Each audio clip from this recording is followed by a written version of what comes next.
Hello बच्चों, कैसे हैं? कैलकुलस वाला में आपका एक बार फिर से स्वागत है। तो आज बच्चों हम फिर क्लास 12 फिजिक्स का वीडियो बनाने जा रहे हैं जो इलेक्ट्रिक चार्ज एवं फील्ड से रिलेटेड है। इसके पहले हमने इसमें कुछ वीडियो बनाए हैं और फिर हम ये थर्ड वीडियो बनाने जा रहे हैं। इसमें हमने पहले वीडियो में बताया है कि इलेक्ट्रिक चार्ज के टाइप्स क्या है, जो प्रोडक्शंस के आधार पर बताया हमने। अब हम बता रहे हैं आपको कि इलेक्ट्रिक चार्ज के क्या प्रॉपर्टी है। इलेक्ट्रिक चार्ज जो है यह वस्तुओं की वह स्टेट है जो इलेक्ट्रॉन ट्रांसफर के कारण प्रोड्यूस होता है। तो electric charge is an electrical state of matter which arises due to transfer of electrons from one body to another body when they are brought in contact। तो आज हम बता रहे हैं कि इलेक्ट्रिक चार्ज के प्रॉपर्टी कौन कौन से हैं। तो सबसे पहले हम देखते हैं कि बच्चों कि इलेक्ट्रिक चार्ज के प्रॉपर्टी में हम ये देखेंगे कि इलेक्ट्रिक चार्ज जो है वो कंजर्व होता है, क्योंकि लॉ ऑफ कंजर्वेशन आप सारे मैकेनिक्स में जानते हैं और मैटर्स का भी जानते हैं कि उसमें भी कंजर्वेशन लॉ लागू होता है। तो इलेक्ट्रिक चार्ज में भी कंजर्वेशन लॉ लागू होता है। कंजर्वेशन का मतलब होता है कि कोई चीज जो नहीं तो घटती है ना बढ़ती है, जिसकी ना तो हम जिसको प्रोड्यूस कर सकते हैं ना तो उसको हम लूज कर सकते हैं, इसी प्रॉपर्टी को हम कंजर्वेशन लॉ बोलते हैं। तो सबसे पहले एक क्वेश्चन बनाते हैं, उसके बाद में हम लिखते हैं इसके प्रॉपर्टी। तो क्वेश्चन होता है आपका, इसमें क्वेश्चन होगा मेंशन different properties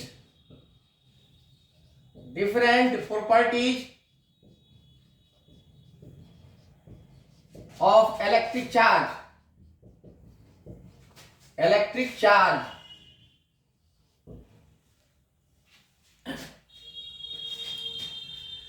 तो इसके लिए हम आंसर लिखते हैं। देखिए ये इलेक्ट्रिक चार्ज में कौन कौन से प्रॉपर्टी होता है। तो सबसे पहले तो इलेक्ट्रिक चार्ज एक स्केलर क्वांटिटी है। इलेक्ट्रिक चार्ज में सिर्फ मैग्नीट्यूड होता है, क्वांटिटी होता है, इसमें कोई डायरेक्शन नहीं होता है। तो electric field is always an scalar quantity. तो फर्स्ट में प्रॉपर्टी हो जाएगा electric charge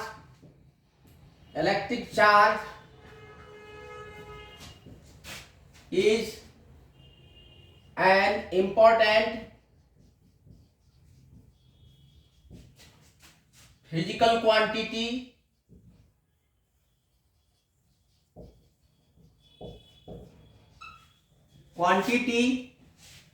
which arises due to transfer of, ये सब जानते हैं, हमने बता भी दिया है, which arises due to transfer of electrons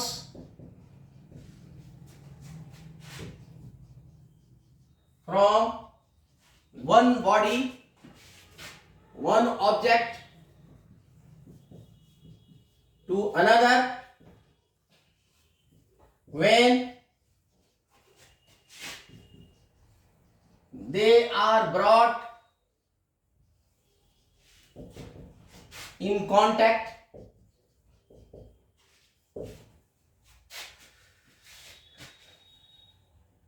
Electric charge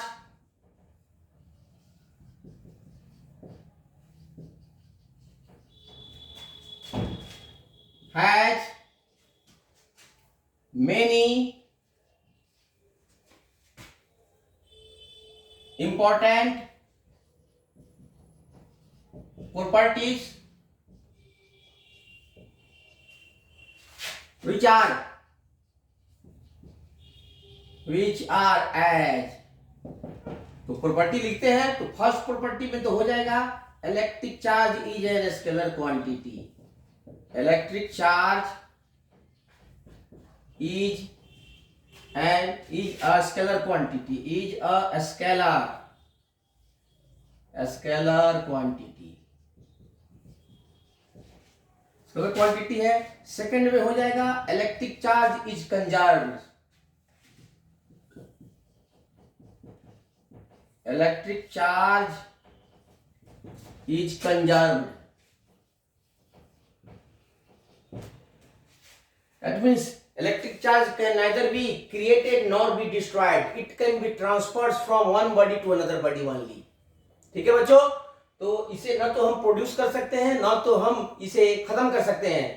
जैसे किसी पर इलेक्ट्रिक चार्ज नहीं है, जैसे कंघी को हम खूब अच्छी तरह से वॉश कर लें और ड्राई कर लें और फिर रात के समय में जैसे ही अपने सूखे हुए और ड्राई एंड साफ बाल में अगर उसको हम कंघी करते हैं तो दोनों पर, बाल पर और कंघी दोनों पर इलेक्ट्रिक चार्ज प्रोड्यूस होता है। तो ये लगता है कि इलेक्ट्रिक चार्ज कहीं बाहर से प्रोड्यूस होगा, ऐसा कुछ नहीं होता है। इसमें होता क्या है कि इलेक्ट्रॉन्स हमारे बाल और कंघी के बीच में ट्रांसफर होते हैं। एक इलेक्ट्रॉन खोता है तो दूसरा इलेक्ट्रॉन गेन करता है, जिसके कारण दोनों पर इलेक्ट्रिक चार्ज प्रोड्यूस हो जाते हैं। तो ये सिर्फ ट्रांसफर ऑफ चार्ज है, इलेक्ट्रॉन्स है, ये production and destruction of charge नहीं है। इसी को कंजर्वेशन ऑफ चार्ज बोलते हैं। नेक्स्ट प्रॉपर्टी है, थोड़ा जगह बना करके ऊपर से आते हैं। नेक्स्ट प्रॉपर्टी,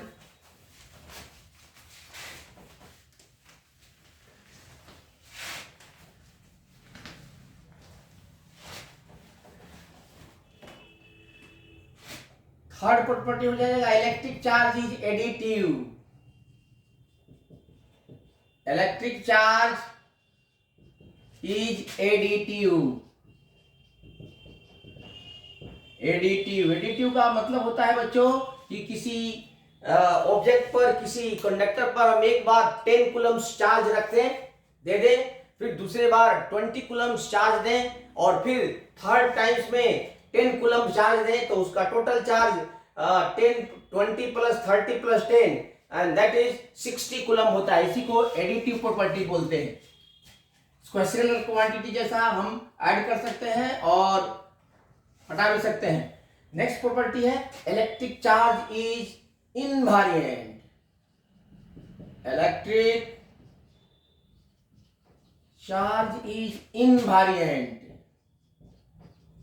इनवेरिएंट का मतलब होता है कि इलेक्ट्रिक चार्ज जो है वो चाहे पटना में उसका क्वांटिटी हम मेजर कर रहे हैं किसी ऑब्जेक्ट पर, या उसी ऑब्जेक्ट पर हम ले जाकर दिल्ली में मेजर करें, तो चार्ज का अमाउंट सेम होता है, चार्ज नहीं बदलता है। दूसरा बात ये भी है कि चाहे कोई ऑब्जेक्ट चार्ज बॉडी जो एट रेस्ट में हो तो उस पर जितना चार्ज होगा वह मूव करेगा किसी स्पीड से तो भी उस पर उतना ही चार्ज होगा, अर्थात इस पर स्पीड और जगह का कोई प्रभाव नहीं पड़ता है।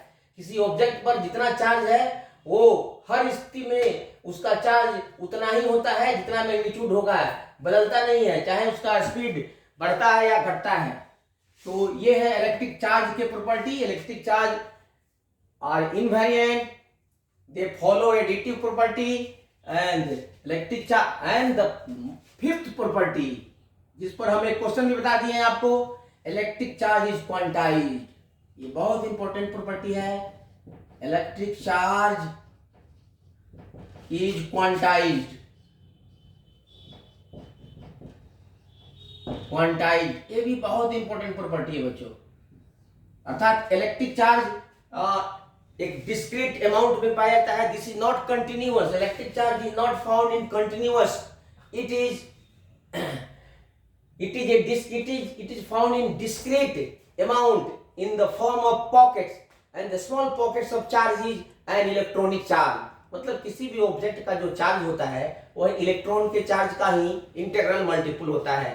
इसको हमने पहले बता दिया है, laws of quantization of electric charge, और इसका हमने बता दिया है Q is equal to NE होता है। इस पर एक एग्जांपल भी अभी आ रहे हैं लेने, फिर आपको फ्रेश कर देते हैं कि क्वांटाइजेशन ऑफ चार्ज को अप्लाई कैसे करते हैं। तो ये इंपॉर्टेंट प्रॉपर्टी है चार्ज के, और इसके साथ एक दो एग्जांपल भी दे देते हैं ताकि, और एक और भी हम यहाँ पर ऑब्जेक्ट्स का, कंडक्टर्स का एक सीरीज बता देते हैं बच्चों, क्योंकि पिछले वाले वीडियो में हमने जो फ्रिक्शनल चार्ज बताया था कि दो वस्तुओं को आपस में, दो ऑब्जेक्ट्स को जब आपस में रगड़ते हैं तो एक ऑब्जेक्ट पर पॉजिटिव चार्ज उत्पन्न होता है और दूसरे वस्तु पर नेगेटिव चार्ज। तो दो वस्तुओं को रगड़ेंगे तो किस पर पॉजिटिव और किस पर नेगेटिव होगा, उसके लिए एक मैं सीरीज बता देता हूं डिफरेंट ऑब्जेक्ट्स का, ताकि आपको जब याद हो जाएगा तो कोई भी ऑब्जेक्ट कोई दो देगा। मान लो प्रैक्टिकल में होता है, कहीं एग्जामिनर पूछ दिया कि सपोज करो एमोनाइट रॉड और सिल्क क्लॉथ को अगर हम आपस में रगड़ेंगे तो किस पर पॉजिटिव होगा, किस पर निगेटिव, तो आपको काफी दिक्कत होती है। और उस सीरीज मैं दे देता हूं, याद हो जाएगा। उस सीरीज में जो पहले ऑब्जेक्ट आता है वो हमेशा पॉजिटिवली चार्ज होगा और दूसरे वाला बाद में आने वाला निगेटिवली चार्ज होता है। तो ये दोनों इंपॉर्टेंट पॉइंट्स हम दिखा देते हैं ताकि आपको किसी तरह की कोई दिक्कत नहीं हो। तो इसके लिए पहले हम नोट में लिखा देते हैं, तब एक एग्जाम्पल भी बता देते हैं आपको।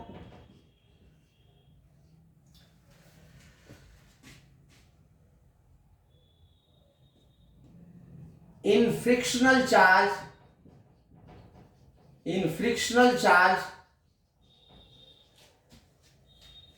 if two objects are rubbed together,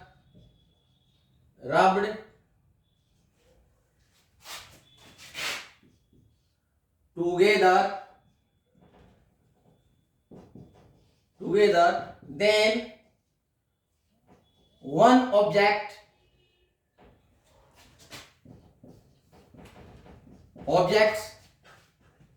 gets positively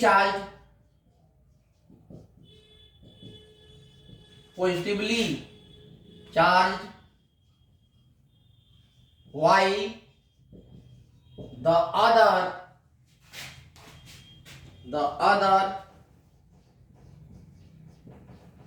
object gets negatively charged.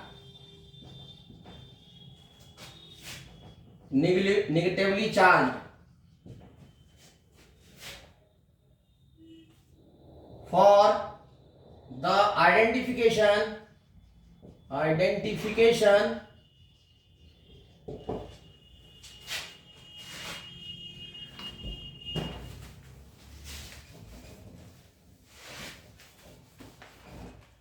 the identification अब यहां आते हैं, मतलब हम दो ऑब्जेक्ट को चूज करके उनको आपस में रब करेंगे तो किस पर पॉजिटिव और किस पर निगेटिव चार्ज होगा उसको आइडेंटिफाई, उसको पहचानने के लिए एक मैं सीरीज बता रहा हूं जिसको देख करके आपको ये पता चल जाएगा किस पर पॉजिटिव किस पर नेगेटिव चार्ज होगा। For the identifications of positive and negative charge on different objects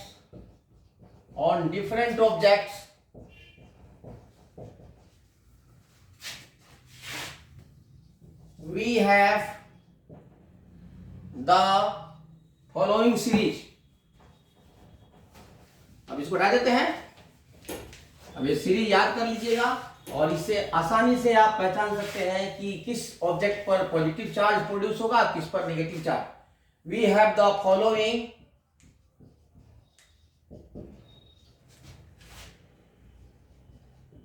series of objects.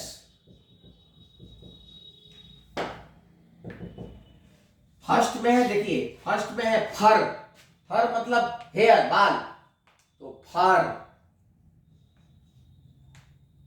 दूसरा है आपका ग्लास रॉड। पहले मैं लिख लेता हूं, उसके बाद इसके बारे में बता देता हूं कि कैसे इसको यूज करते हैं। सिल्क क्लॉथ,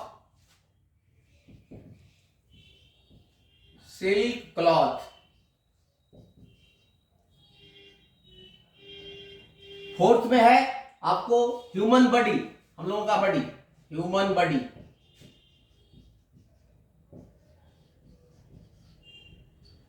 नेक्स्ट में है आपको कॉटन,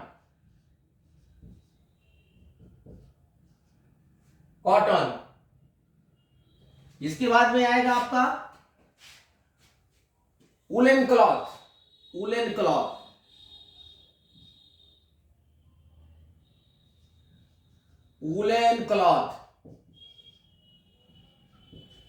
क्लॉथ के बाद आपका आ जाएगा एम्बर,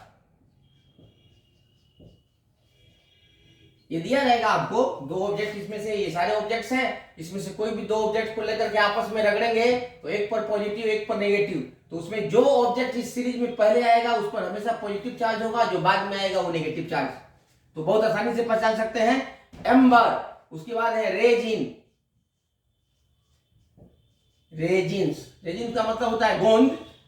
उसके बाद सल्फर, सल्फर, सल्फर के बाद आपका आ जाएगा रबर या प्लास्टिक, रबर और plastic,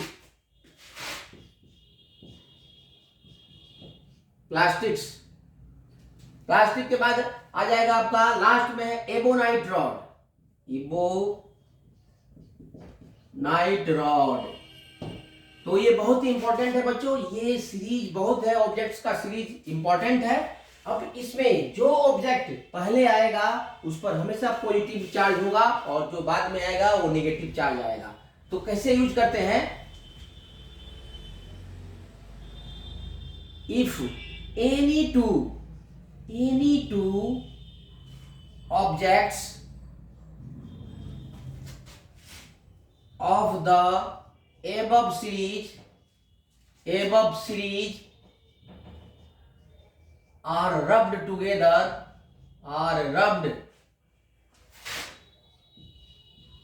together, then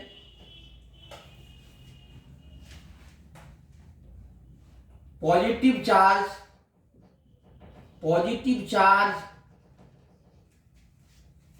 appears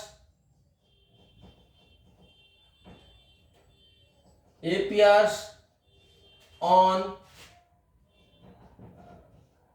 first and negative charge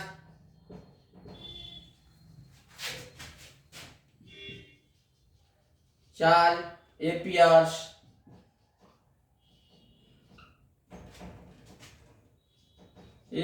on the object coming later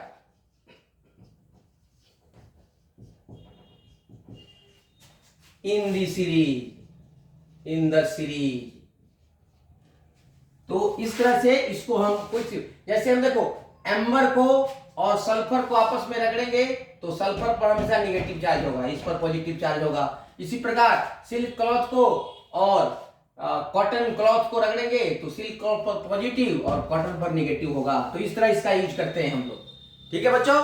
इसके बाद से हम एक न्यूमेरिकल देते हैं क्वांटाइजेशन ऑफ चार्ज पर, इसको याद कर लीजिएगा, बहुत इंपॉर्टेंट है। ये कभी कभी ऑब्जेक्टिव में, कंपटीशन में भी पूछता है कि दो ऑब्जेक्ट का नाम दे देगा और उसमें पूछेगा कि किस पर पॉजिटिव चार्ज होगा, किस पर नेगेटिव चार्ज होगा।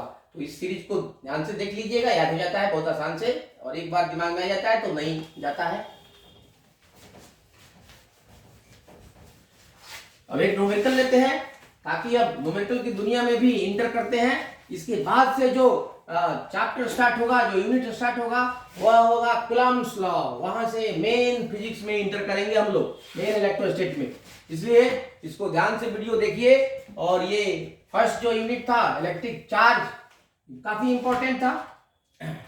तो एग्जांपल एक ले लेते हैं ऑन क्वांटाइजेशन ऑफ चार्ज पर।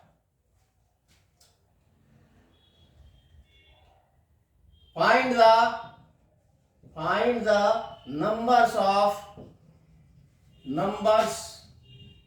of electrons in a charged body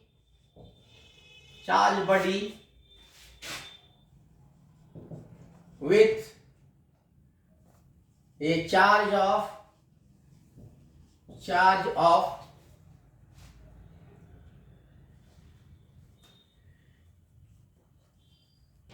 6.4 into 10 raised to power minus 10 coulomb if electronic charge